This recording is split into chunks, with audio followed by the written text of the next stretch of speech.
요즘 마트에 가시면 동글동글 연두색 완두콩이 산처럼 쌓여 있는 거 보셨죠?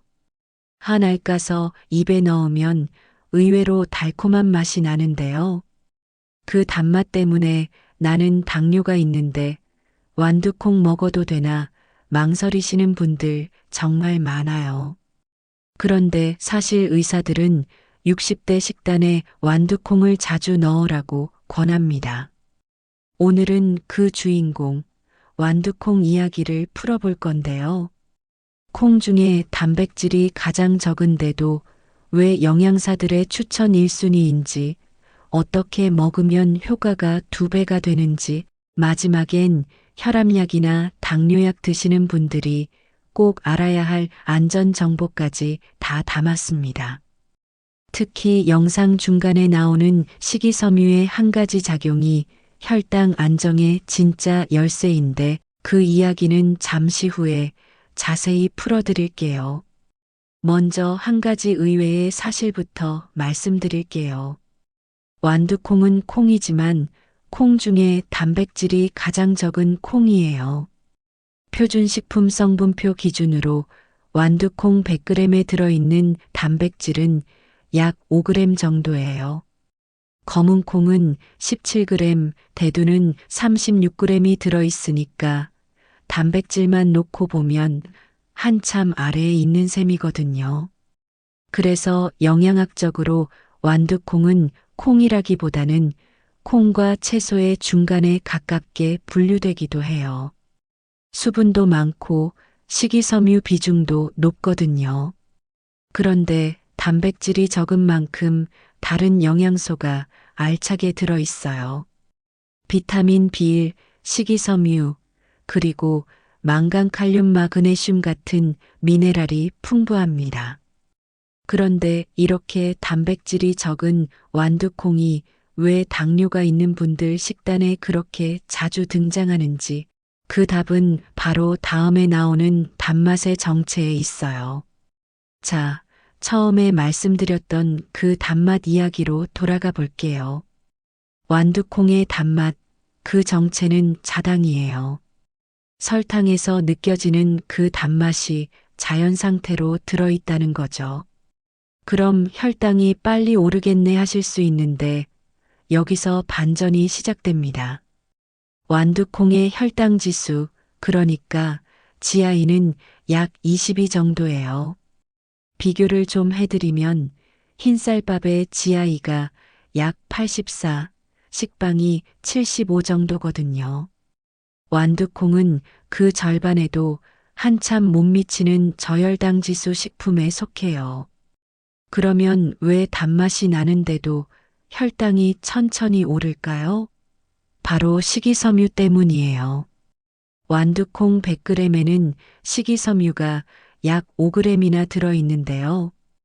이 식이섬유가 장 안에서 마치 그물처럼 작용해서 당이 한꺼번에 흡수되는 걸 막아줘요. 그래서 같은 양의 당분을 먹어도 혈당이 천천히 완만하게 오르게 되는 거예요. 추가로 좋은 소식이 또 있어요. 이 식이섬유는 콜레스테롤이 흡수되는 것도 같이 막아줍니다. 그래서 혈관 건강에도 도움이 될 수 있어요. 혈당만 좋은 게 아니에요. 완두콩에는 60대 건강에 꼭 필요한 3가지 미네랄이 함께 들어있는데요.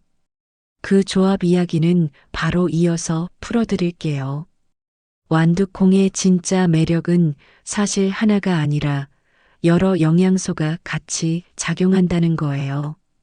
첫 번째, 식이섬유 이야기는 방금 했죠.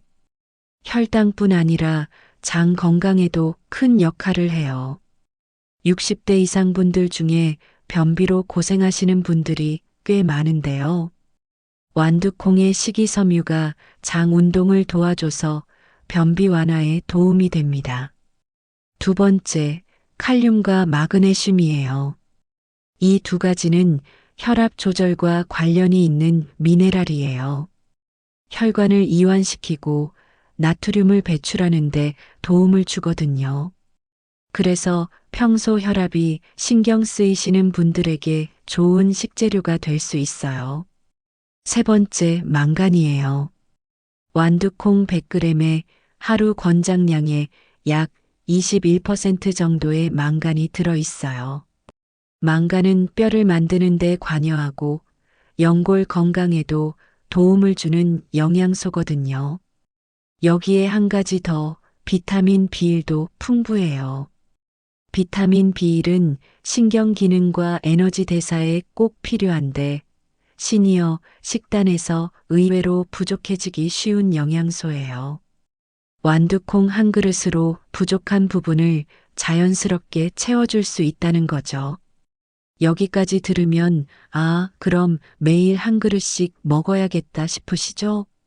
그런데 한 그릇이 어느 정도인지, 어떻게 먹어야 효과가 가장 좋은지가 의외로 중요해요.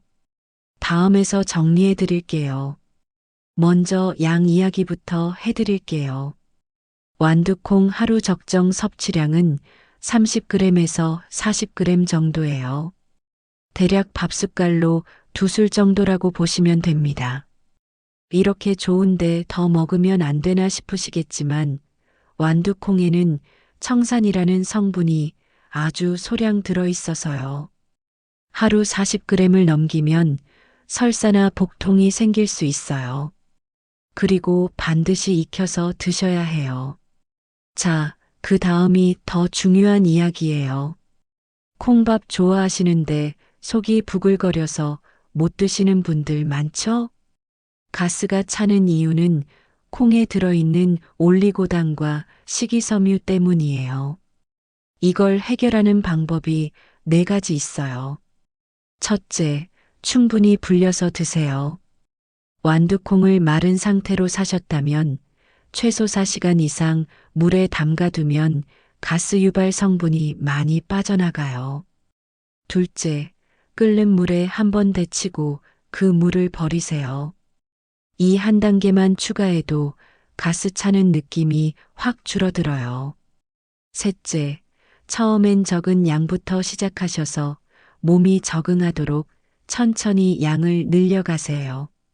넷째, 위장이 예민한 분들은 껍질을 일부 벗기고 드시는 것도 도움이 됩니다.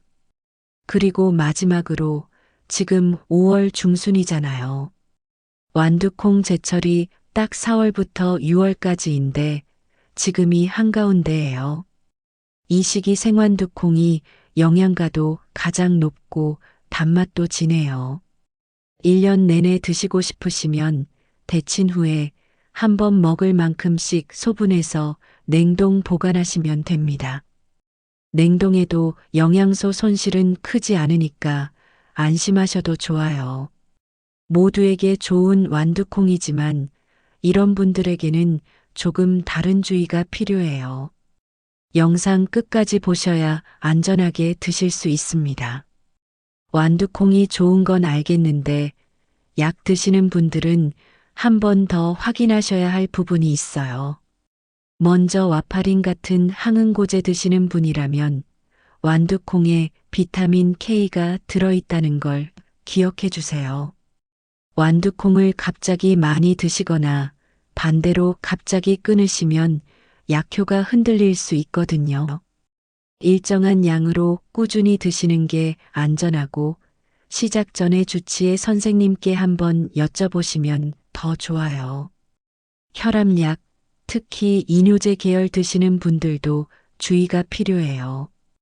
완두콩에는 칼륨이 있는데 칼륨을 몸에 잘 남기는 종류의 약과 같이 드시면 칼륨 수치가 높아질 수 있어요. 신장 기능이 떨어진 분들도 마찬가지고요. 이런 경우 꼭 의사 선생님과 상의하셔야 합니다.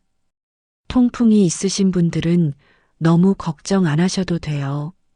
채소에서 나오는 퓨리는 통풍 위험을 거의 높이지 않는다는 연구가 많거든요. 다만 통풍이 심한 시기에는 의사 선생님 의견을 따르시는 게 좋겠어요. 처음에 말씀드렸죠? 마트에 쌓여 있는 동글동글 연두색 완두콩 한 알 까서 입에 넣으면 달콤한 맛이 났던 그 콩이요. 그 단맛 안에는 콩 중에 단백질이 가장 적지만 식이섬유와 미네랄로 혈당, 혈관, 그리고 뼈까지 함께 챙겨주는 60대 식탁에 꼭 들어왔으면 하는 작고 똑똑한 콩이 들어 있었어요. 5월에서 6월 딱 2달뿐인 제철. 이번 주말 가족 식탁에 작은 한 그릇 올려보시는 건 어떨까요? 오늘부터 완두콩밥 한 그릇, 그리고 혈압약이나 당뇨약 드시는 분이라면 꼭 주치의 선생님께 한번 여쭤보세요. 저도 앞으로 이런 정보를 계속 찾아올게요. 이런 정보가 도움이 됐다면 구독으로 응원해 주시고 좋아요는 더 좋은 정보를 만드는 힘이 됩니다. 댓글에는 여러분이 즐겨 드시는 완두콩 요리법도 남겨주시면 다음 영상에 꼭 소개해 드릴게요.